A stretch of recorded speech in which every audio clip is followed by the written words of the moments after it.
The number of threats being made against local high schools has increased dramatically since last month's Florida shooting. And that's the word tonight from the Pima County Sheriff's Department. News 4 Tucson investigator Matthew Schwartz reports. Oh my God! Since 17 people were killed at a Florida high school 5 weeks ago, threats made by students at schools in Pima County have increased. The copycat events as fallout for that have been greater than any other one that we've seen. Pima County Sheriff's Deputy Bill Farmer is a school resource officer, one of only 12 to cover the county's 52 public schools. Farmer says he can't recall in his 3 years on the job so many threats being made by students as he's seen recently. We've seen an escalation. We add that to find the remaining 2. As News 4 Tucson reported earlier this month, 3 threats were made on just one day, March 9th. Police say a 16-year-old threatened on social media to attack Tucson High School with an AR-15 and use explosives to blow up the building. Although no weapons were found in his home, he was charged with making terrorist threats, a felony. The Sheriff's Department says the threat was made on social media against Catalina Foothills High.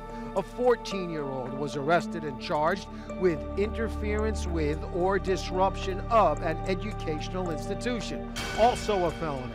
A Mountain View High School student sent a threatening image from the internet. Investigators said the kid just didn't want to go to school the next day. And in the last school year at Cienega High, 3 bomb threats were investigated. All were found not credible. Who's to know what actually lies within their minds, within their hearts?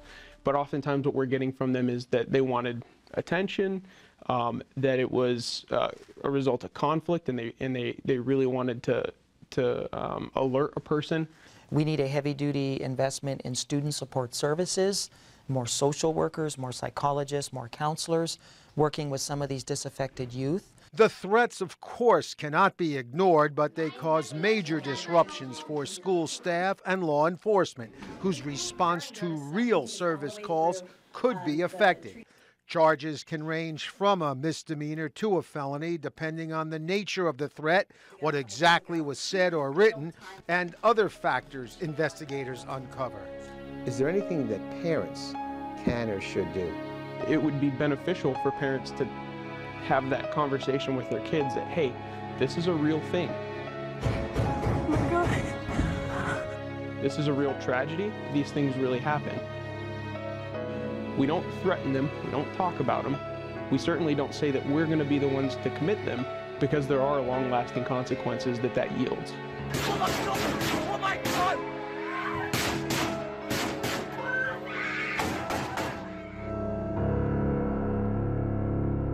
While every threat locally since Parkland has not been acted on, school districts here are reviewing their safety policies. TUSD superintendent is pushing for a big investment in security. He's calling for high-quality surveillance systems and keyless entry boxes so that schools would be locked after student entry times and employees would have to swipe their ID card or be identified on camera before being buzzed into the school.